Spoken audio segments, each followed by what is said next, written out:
तो साथियों नमस्कार, स्वागत है आप सभी का आपके अपने यूट्यूब प्लेटफॉर्म पर।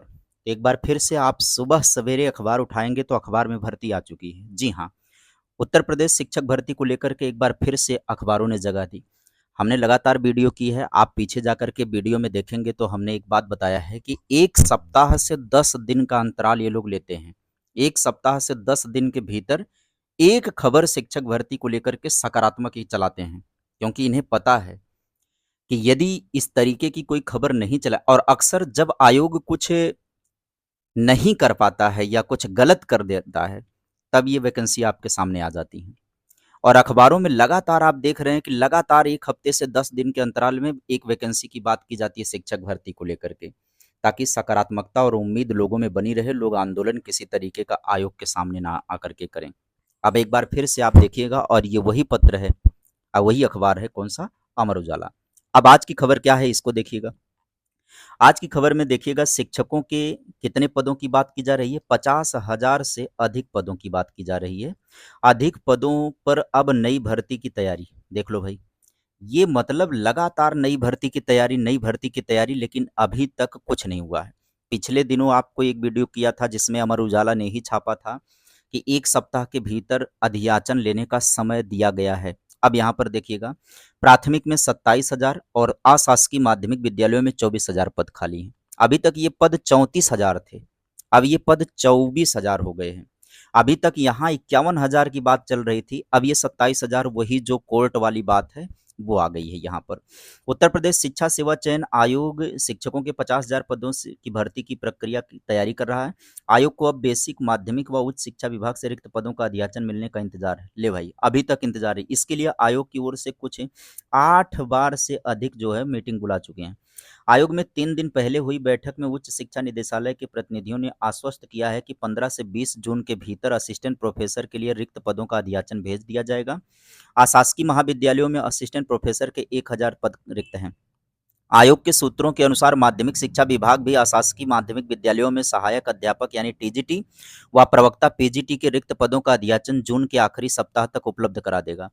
अशासकीय माध्यमिक विद्यालयों में टीजीटी व पीजीटी के 24,859 पद रिक्त पड़े हैं, जिनमें से 20,745 पद टीजीटी के और 4,384 पद हैं पीजीटी के। वहीं बेसिक शिक्षा विभाग में सहायक अध्यापक के तकरीबन 27,000 पद खाली हैं। आयोग ने बेसिक शिक्षा विभाग से भी रिक्त पदों का अधियाचन मांगा है। यहाँ पर तो असिस्टेंट प्रोफेसर के लिए आप देख सकते हैं कि समय सीमा भी दे दी गई है कि कब तक हम दे देंगे, 15 से 20 जून के भीतर हम दे देंगे। यहाँ पर अगर माध्यमिक शिक्षा आयोग की बात करें तो उसने भी कहा है कि जून के आखिरी सप्ताह में हम दे देंगे अधियाचन। लेकिन प्राथमिक के अंदर वही 27,000 पद की बात है, जबकि रिक्त पद और हैं। बस अब यहाँ पर वही 27,000 की बात की जा रही है। अगर तीनों विभाग शिक्षकों के रिक्त पदों का अधियाचन समय से भेज देते हैं तो 50,000 से अधिक पदों का भर्ती विज्ञापन जारी होगा और विभागों को ऑनलाइन माध्यम से रिक्त पदों का अधियाचन भेजना है। कुल मिला-जुला करके अगर आप देख सकते हैं, तो कुल मिला-जुला करके अच्छा, ये खबर क्यों छपी हुई है? ये नई भर्ती की खबर इसलिए छपी है कि अभी आपने कल का न्यूज़ देखा होगा और ये 1-2 दिन में आपके वेबसाइट पर एकदम से शेड्यूल हो जाएगी। जो यूपीईएससी का वेबसाइट है ना, उसका शिक्षा सेवा चयन आयोग की जो वेबसाइट है ऑफिशियल, 1-2 दिन में उस पर ये आपको देखने को मिल जाएगी। उत्तर प्रदेश शिक्षा सेवा चयन आयोग प्रयागराज द्वारा 14-15 मई को जो टीजीटी का एग्ज़ाम होना था, अब उसे स्थगित कर दिया गया है। पहले ये जुलाई में तय हो गई थी डेट, 21-22 जुलाई को। अब जुलाई वाला भी डेट कन्फर्म नहीं है। अब ये परीक्षा स्थगित हो चुकी है अभी के लिए। अब नया जो है सेंटर उपलब्ध कराया जाएगा, पुनः परीक्षा केंद्र उपलब्ध कराए जाने के संबंध में अलग से पत्राचार किया जाएगा। अब अलग से जब ये सेंटर प्रोवाइड करवाएँगे तो फिर एक नई तिथि का निर्धारण होगा, तब जाकर के यह कभी भर्ती हो पाएगी। टीजीटी की परीक्षा एकदम अधर में लटक गई है। अब ऐसे में केवल पीजीटी की परीक्षा बची हुई है। अब देखने वाली बात है कि पीजीटी जो 18-19 जून को होने वाली है, क्या वो परीक्षा समय पर होती है या फिर उसमें भी कोई हेर-फेर होगा? और जैसे ही कुछ हेर-फेर होगा, इस तरीके की खबरें हम लोगों के सामने आ जाएँगी। लगातार इस टाइप की खबर महीनों-महीनों में अक्सर एकाक बार चलती रही हैं। ये पिछले मई-जून से लेकर के आप लगातार देखेंगे तो 1 हफ्ता से 10 दिन के भीतर एक भर्ती की बात की जाती है और जबकि सरकार की तरफ से हकीकत तो ये है कि अभी कुछ भी प्रयत्न है ही नहीं।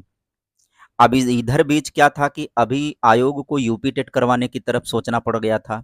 आयोग यूपी टेट की तैयारियों पर लग गया था। अब एक बार फिर से अधियाचन की बात की जा रही है अब देखने वाली बात है कि क्या ये अध्याचन वाली बात आती है, क्या ये वैकेंसी होती है, या फिर टेट की तरफ ही सरकार देखेगी। हमें जहाँ तक उम्मीद ये लग रही है कि नया टेट जो है नई नियमावली के तहत करवाना है, एनईपी 2020 को लेकर के एनसीटीई ने गाइडलाइन जारी किया है, सभी को सूचित कर दिया है, सभी स्टेट को सूचित कर दिया गया है।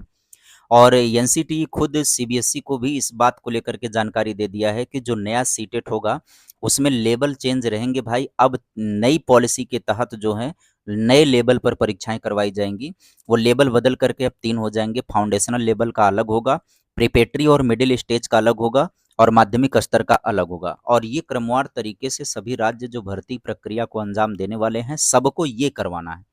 अब यहाँ पर भी बात आएगी कि नई भर्ती जो नया विज्ञापन जो आएगा टीजीटी पीजीटी का, क्या वो नए नियम के तहत आएगा, क्या उसमें टेट वाली बात आएगी कि नहीं आएगी।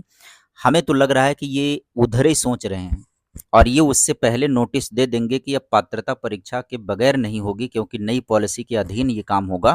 तो इसमें ये आराम से टाल ले जाएंगे मामला। आराम से ये एक टेट का आयोजन करेंगे, सभी लेवल का टेट आयोजित करेंगे। उसके बाद ये वर्ष इसी कार्यक्रम में ये पूरा का पूरा खा जाएंगे। उसके बाद नए वर्ष में आप सभी को पता है कि 26 में वो विज्ञापन प्रक्रिया शुरू करेंगे, और परीक्षा वगैरह करवाते करवाते अब पता नहीं परीक्षा करवा पाएंगे कि नहीं करवा पाएंगे, विज्ञापन दे करके सभी को संतुष्ट कर देने का प्रयत्न करेंगे।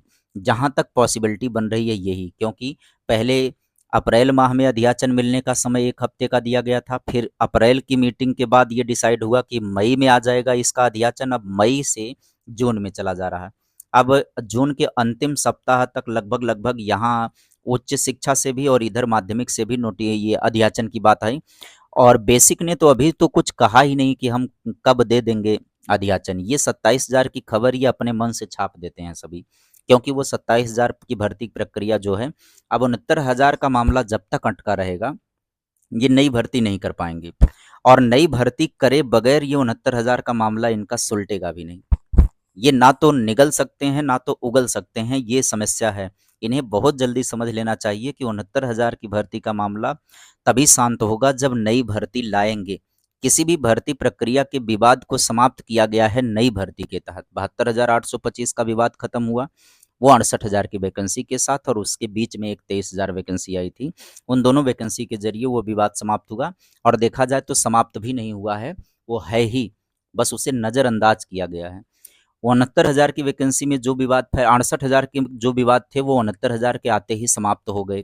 लोगों ने उस पर बोलना बंद कर दिया, आवाज़ उठाना बंद कर दिया। 69,000 के बाद कोई भी भर्ती नहीं हुई, अन्यथा इसकी भी बातें बंद हो जाती, इस पर भी आवाज़ नहीं उठता। अब सरकार इस पर भी सोचेगी कि जब तक नई भर्ती नहीं आएगी 69,000 का विवाद बना रहेगा। और ये सोच रहे हैं कि 69,000 का विवाद जब तक बना रहेगा हम भर्ती की प्रक्रिया नहीं करेंगे। और सरकार का कार्यकाल अब कितना बचा है, चुनाव के बाद अब जो कंडीशन बनेगी, अगर उसके पहले ये प्रक्रिया, अब देखो इसका मोटी मोटी बात ये बता दूं, अगर इस वर्ष ये टेट करवाते हैं तो 30% चांस बनेगा भर्ती आने का। अगर टेट करवाते हैं तो सभी लेवल की बात कर रहा हूँ, माध्यमिक से लेकर के बेसिक तक की बात कर रहा हूँ, कि अगर ये टेट परीक्षा का आयोजन करवा लिए तब ये संभावना बनेगी कि 26 तक ये वैकेंसी रिलीज कर देंगे। और अगर इस वर्ष ये टेट नहीं करवा पाए तो ये परीक्षाएं कौन सी करवाए हैं। एक असिस्टेंट प्रोफेसर की परीक्षा करवा पाया है ये आयोग, जिसमें विद्यार्थियों की संख्या कम होती है असिस्टेंट प्रोफेसर में, वो परीक्षा ये केवल करवाए हैं, और उसमें भी तमाम धांधली का आरोप लगा हुआ है। एक तो आउट ऑफ सिलेबस ये गए हैं, पैटर्न कुछ और बताया, सिलेबस दिया कुछ और, पूछा कुछ और, एक तो वो विवाद है। दूसरा, जगह जगह से पेपर लीकेज और तमाम तरीके की बातें चल रही हैं, चूंकि वो विज्ञापन में ज़्यादा भीड़ नहीं होती है इसलिए मामला ज़्यादा हाईलाइट नहीं हुआ। उसके आंसर की ये जारी कर चुके हैं। लेकिन ये जो टीजीटी और पीजीटी का एग्ज़ाम है ये बड़ा एग्ज़ाम है, क्योंकि इसमें बहुत तगड़ा आवेदन है, बहुत विद्यार्थी इसमें परीक्षा देंगे। और टीजीटी के साथ खास समस्या ये है कि एकमात्र परीक्षा पर, अभी पुराने पद्धति यही थी कि एक परीक्षा पर नियुक्ति मिल जाएगी। पीजीटी में है इंटरव्यू, लेकिन टीजीटी में इंटरव्यू का भी प्रोसेस नहीं है। हर कोई उसमें एक अंतिम दाव खेलने का प्रयास करेगा। सरकार कहीं न कहीं इस बात से, आयोग कहीं न कहीं इस बात से डर तो ज़रूर रहा है। और ये कैसे-कैसे करके समय निकाला जा रहा है, समय काटा जा रहा है। अब नए विज्ञापन की तरफ अगर ये रुख कर रहे हैं तो पहले पुरानी भर्ती प्रक्रिया को पूरा करना चाहिए। अब या फिर पुरानी भर्ती प्रक्रिया को क्या ही कर रहे हैं, कैसे-कैसे ये टहला रहे हैं, क्या इनका उद्देश्य है, कुछ साफ शब्दों में कहें तो उद्देश्य विद्यार्थियों के हित में अच्छा तो नहीं दिखाई पड़ रहा है। केवल ये गोल-गोल टहलाने का काम हो रहा है। कहीं ऐसा ना हो कि विज्ञापन लेकर एक बार फिर से आवेदन लेकर के फिर से इंतज़ार में ही रहें। पुरानी भर्ती का भी इंतज़ार करें, नई भर्ती का भी परीक्षा का इंतज़ार करें, विज्ञापन दे दें, आवेदन ले लें। अब देखने वाला बात है कि आने वाले समय में क्या हो सकता है? क्या ये 27,000 में वास्तविकता कुछ दिखाई पड़ती है? बेसिक से अभी भी कुछ पॉजिटिव संकेत नहीं है। कोई भी तिथि इन्होंने नहीं दिया है अध्याचन देने का।